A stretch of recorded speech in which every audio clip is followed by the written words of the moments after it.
ठीक है। पूर्व विधायक संजीव सिंह नामांकन करके बाहर निकल चुके हैं और आप देख सकते हैं कि किस तरह से समर्थकों के बीच में पूरी तरह से वो घिर गए हैं।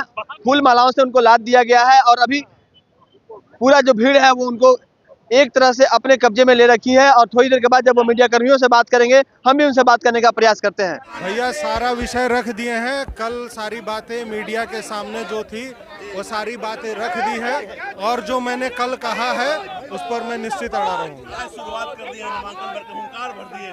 अब क्या लग रहा है, चुनौती है कुछ? देखिए एक बात तो स्पष्ट है ना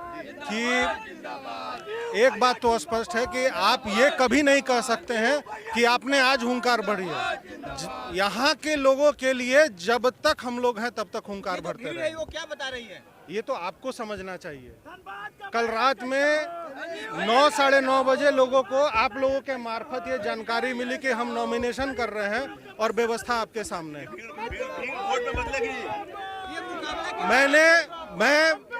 मैं सूर्य भगवान को साक्षी मान के ये कह रहा हूँ कि मैं किसी भी व्यक्ति को 1 रुपया नहीं दिया, सब अपने मन से यहाँ पर आए। मुकाबला किनसे मान रहे हैं सर? ये धनबाद की जनता की लड़ाई है, मुकाबला किससे? आपने कल बोला था कि जरूरत पड़ेगा तो विरोधियों का पैर भी पकड़ लेंगे।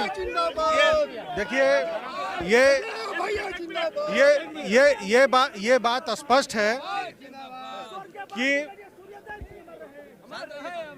धनबाद के लोगों की सुरक्षा और धनबाद की व्यवस्था दोनों के लिए हम स्पष्ट कहते हैं कि अगर हमको अपने विरोधी का भी पैर पकड़ना होगा तो हम यहाँ के लोगों के लिए वो भी करने के लिए तैयार हैं। अभी हमने भाजपा प्रत्याशी संजीव सिंह से बात की और उन्होंने सीधे तौर पर कहा है कि अगर धनबाद के विकास के लिए उन्हें किसी का पांव पकड़ना पड़े, विरोधियों का पांव पकड़ना पड़े तो वो भी पकड़ लेंगे। और सीधे तौर पर उन्होंने कहा है कि धनबाद में विकास चाहिए और विकास को गति देने के लिए वो मैदान में उतरे हैं।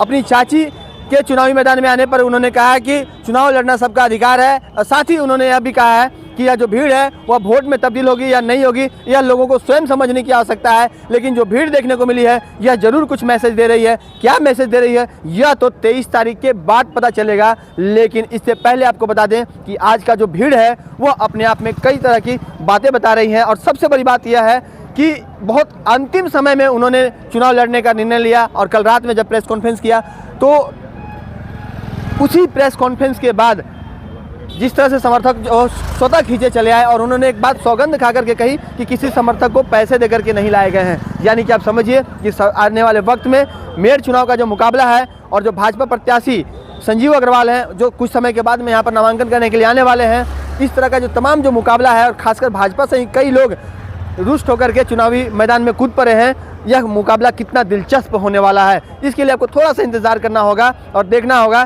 कि किस तरह से कई प्रत्याशी जो हैं वो कुछ नामांकन करने के बाद नाम वापस भी लेंगे। लेकिन इससे पहले बहुत कुछ देखना अभी बाकी है। सहयोगी रोशन के साथ राजकुमार जायसवाल, 11 स्कोप्स, धनबाद।